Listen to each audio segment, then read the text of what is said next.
And I want to reminisce a little bit. It's one of the things I do. I'm a storyteller, all right? And I want to tell you a story that I haven't told for a really, really, really long time. And it's a story that I used to tell frequently because it would kind of explain a little bit about who I am, but it would be also a when I was your age story, kind of. 1978, I graduated from the Yorkton Regional High School in Yorkton, Saskatchewan. Go Raiders. And I went to Mount Royal College in Calgary, Alberta to study broadcasting. I mean, the reality was I wanted to be a rock star. You heard about the Abbey Road thing. We'll talk about that later. But the reality is I chose broadcasting as a career. And I chose radio broadcasting because honestly, apparently, I was too ugly for TV. Who knew? Anyway, off I go to Mount Royal College. And I want to show you, this is my very high-tech screen sharing. There's a picture of my car. All right? That was my car in 1978. And there's me. Nice helmet head, huh? Those are my mom and dad, too. That is a 1974 American Motors Hornet Sportabout station wagon. Beauty car. And it was green, beauty color. And I love that car. And yes, I drive. Some of you know that. Some of you don't. And you're thinking, yeah, right, hand controls. No, I steer with my right foot on the wheel and my left foot on the gas, and all I need is automatic transmission. And I got to tell you, when I was 18 years old, I was just like any of you. It was an exciting time. I was leaving my home. I was going to the big city. It was like an 11-hour drive from my hometown to where I would go to school. And I remember pulling into the city of Calgary, and I live here now. It is a beautiful city on the edge of the Rocky Mountains in Canada. Beautiful skyline. I came from a place where the tallest building was a grain elevator. And there is the city. I pull up at the edge of town, and I am overlooking the skyline, and I noticed on my radio, on my dash, on my car, the little orange light for FM lit up. I'd never had an FM station because I grew up in rural Saskatchewan. So I couldn't believe it. Oh, I turned on the FM station, and on came a station that is still around today called CJ92. It's a rock station. And coincidentally, it was a Saturday. It was Saturday evening, and the song Elton John's Saturday Night's All Right for Fighting came on the radio. I love that song. I got so into it, and I am a musician. So I started tapping out the beat of the wonderful rock song on the top of my steering wheel, like any of you would do if you drive. But I felt somebody watching me. I looked to my left, and there was a little tiny Honda Civic. It was really tiny. And the whole car was leaning toward my car. It looked weird. I took another closer look, and I realized there were 4 grown men in this car, but they weren't sitting in their seats. They were all mushed against the passenger side window, staring away at me while I'm tapping my foot looking at them. It was a magical moment. And no, there's no record of it. We didn't have devices then. But what would you do if you were me? What would you do if you were being looked at that way? One could argue it was really rude. But here is the point of all of my stories. It's about how we get to choose our attitude, right? We don't get to choose our life, but we all have a choice of attitude. I'm going to give you a formula in a minute here that you may want to write down, but I can tell you the end of the story, this is all real. I don't make anything up. I looked at these guys a second time, and I couldn't believe how grateful I was. I was 18 years old. I was going to college. I was in the big city. So I waved, and I drove away. I'm betting that car is still sitting there to this day. You know what? I can't lie. I am so accustomed to being noticed. And all of you that are on this right now, if you've seen Alvin Law before, you know that I talk about my life. It's not that I don't have anything else to talk about, but people are so fascinated by how I function. Well, we don't have a lot of time together today, So I'm not going to give you the long, drawn-out version of the Alvin Law saga.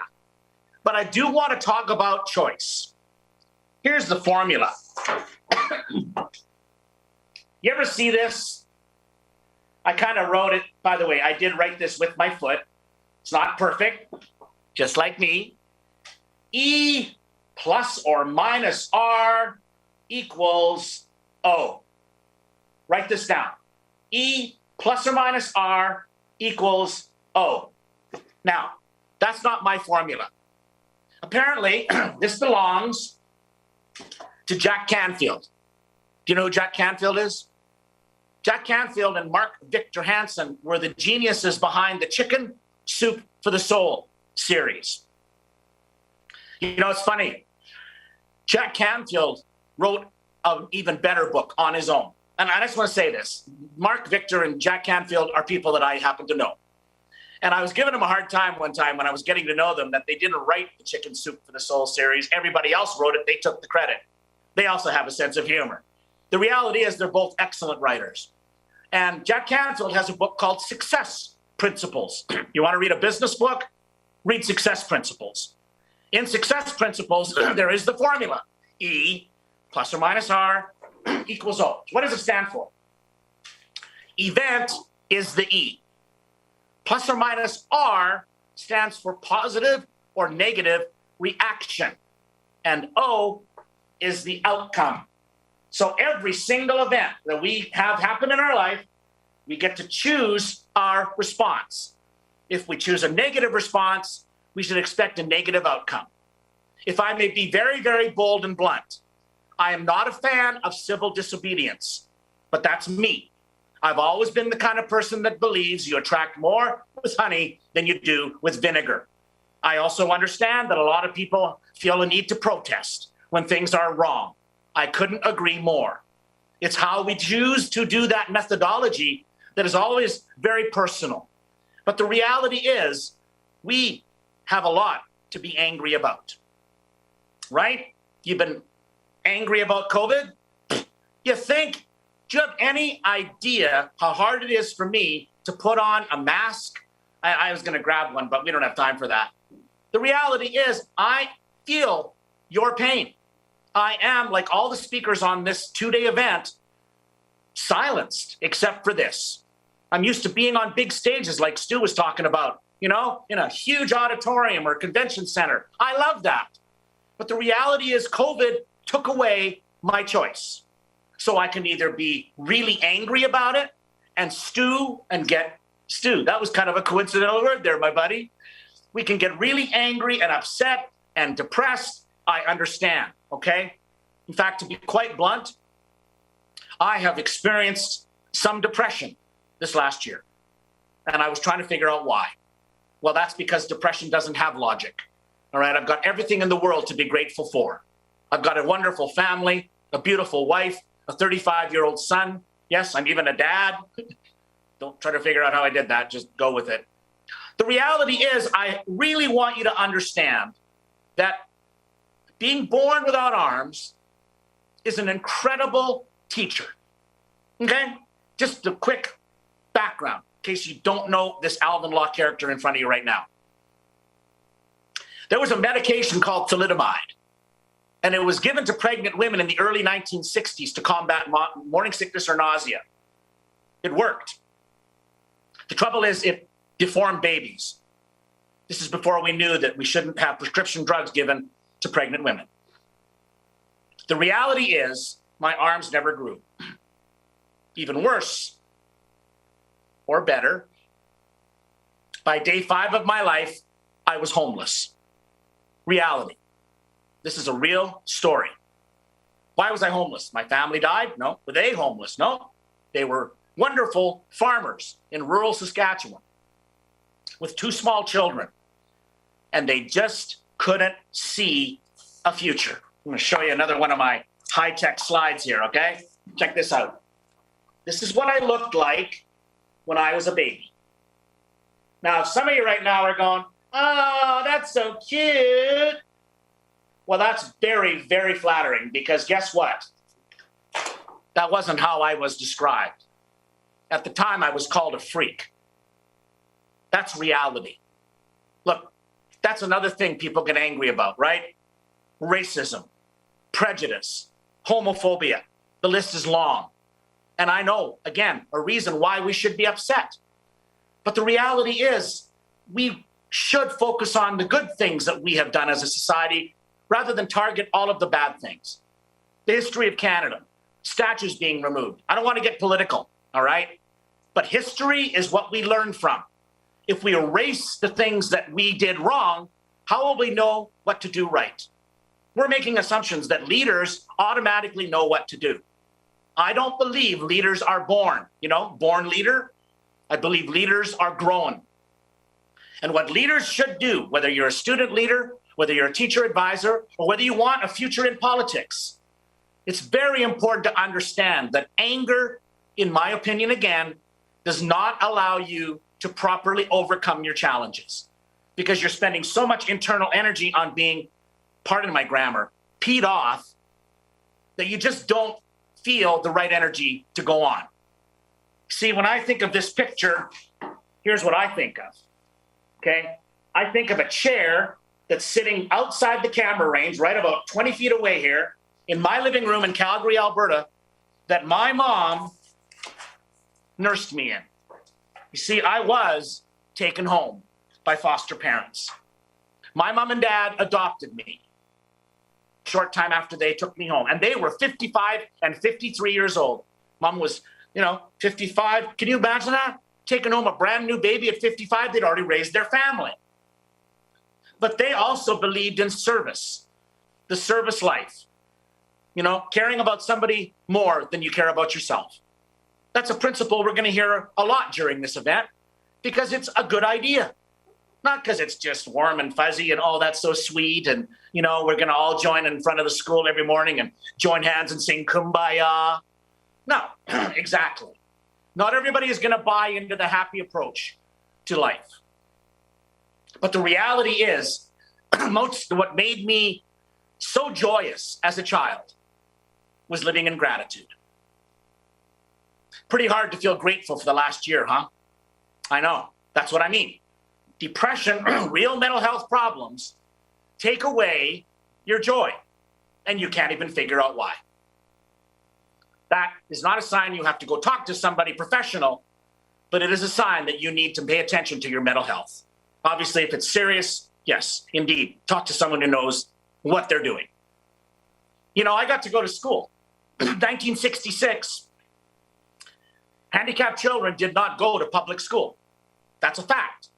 So the reality was I got a chance to go to school. And I was the first disabled student in the history of our town to go to a public place like that. Now, am I bragging? No.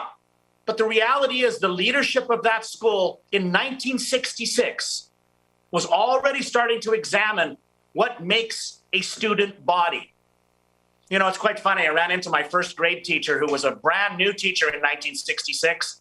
She was a rookie. She was only 19 years old. Yeah, you didn't have to go to school for 4 years to be a teacher back then. I met her, or ran into her at a football game in Regina when I lived there with my wife Darlene and my son Vance. We're now in Calgary, as I mentioned. I love going to Saskatchewan Rough Rider games. Hopefully CFL again this year. Yeah. Anyway, ran into Mrs. Plose. Very emotional meeting. I love that woman. And her and my wife met. They exchanged crying and tears and hugs. And my wife looked at Mrs. Plose and said, "You have no idea the difference you made in my husband's life." And Mrs. Plose looked at both of us and said, "And you have no idea, Mrs. Law, what your husband meant to me." See, diversity and inclusion is not a buzzword for the new reality. All right. And by the way, I refuse to use the expression new normal. I hate it. Because, what's normal? You realize that I am totally normal, right? Grab a glass like this, hold it up with my foot, have a drink with my reusable straw. And that's how I function, all right? It's normal. It may look strange to you, but it's normal to me. And the reality is, my school environment was not always pleasant. I couldn't do sports. I couldn't participate in all the activities. I wanted to so bad, but I couldn't. I know what you're thinking, and this is one of my oldest jokes. You could play soccer. Yeah, and I never get the penalty for touching the ball with my hands. Yay! Excuse me. The reality is, some of the reality in our world is painful. Being excluded, not fitting in, not liking what you are, not being proud of your home, not having a support network. Those are all things that can drag us down. And then we try to use this formula, and it's very challenging because how are we supposed to see anything good in some of the bad that we feel? I hear you.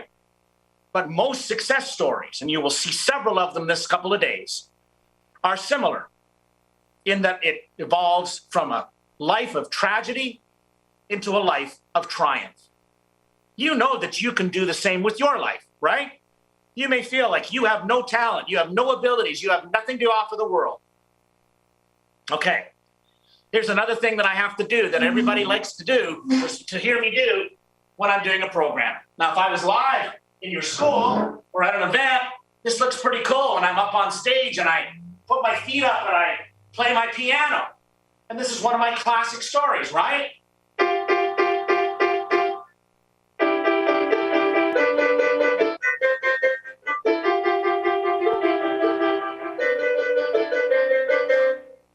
So, I'm doing that again for all of you that have never seen this before. That is more than just playing chopsticks on the piano. For me, what that represents is almost like a symbol for life. We start, and this also applies to leadership. We start not knowing what we're doing. We do some things that look, well, I'm going to say it, stupid. We make mistakes. We might embarrass ourselves. We might even cause an issue that we have to fix. But the reality is, we don't stop with one song. We continue to practice. We continue to work. We continue to try. We continue to persevere. And before you know it,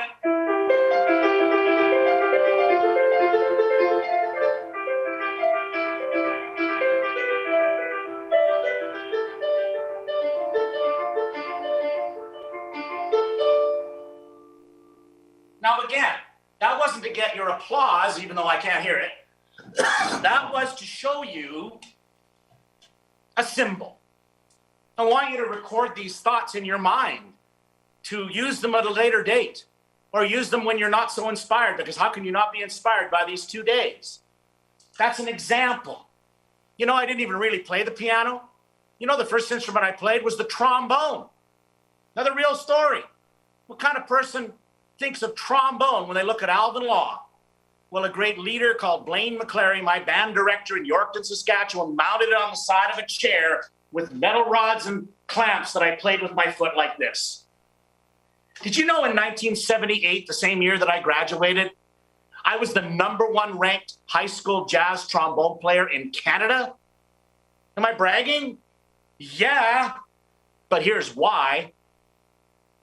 Because I have a reason to brag. Mr. McClary made me feel included. He gave me a trombone to play, which put me in band, which surrounded me with like-minded individuals. You know, you've heard the expression, nobody knows exactly who made it up. Tony Robbins claims it, but I don't buy it. It's not a Tony Robbins expression, pardon the disrespect, but that's reality. This whole thing about ideas of who you spend time with is who you become. All right? Who you spend time with is who you become. And a lot of people, well, they don't believe in themselves enough, so they will choose any friend. They will get themselves in trouble. They will get themselves sometimes doing illegal things. Gangs start that way. See, we could talk about so much stuff, but I want to wrap this up. Because the point I'm trying to make is you've made a decision to come to this event, to be with the kind of people that are here, just like you, but not like you. We're so all our individual selves, right?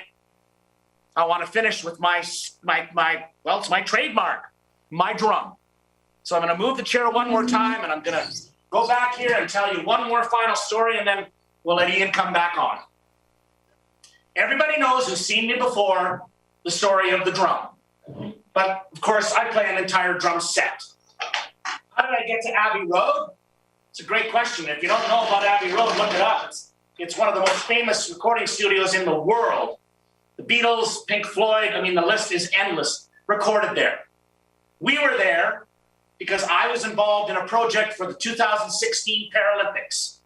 We recorded a music video. You can see it on my website at alvinlaw.com. Check it out. But the reality is drumming is something that people cannot believe I can actually do. But I want to use it as one more symbol. Just like the piano. You don't pick up a pair of drumsticks one day and play it like Neil Peart. You play it one step at a time, one day at a time, 1 month at a time, 1 year at a time. And life is just a game to go.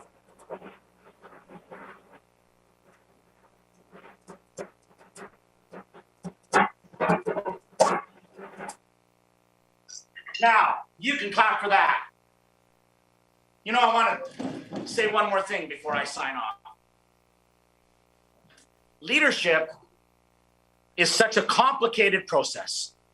There's literally hundreds of books written about it.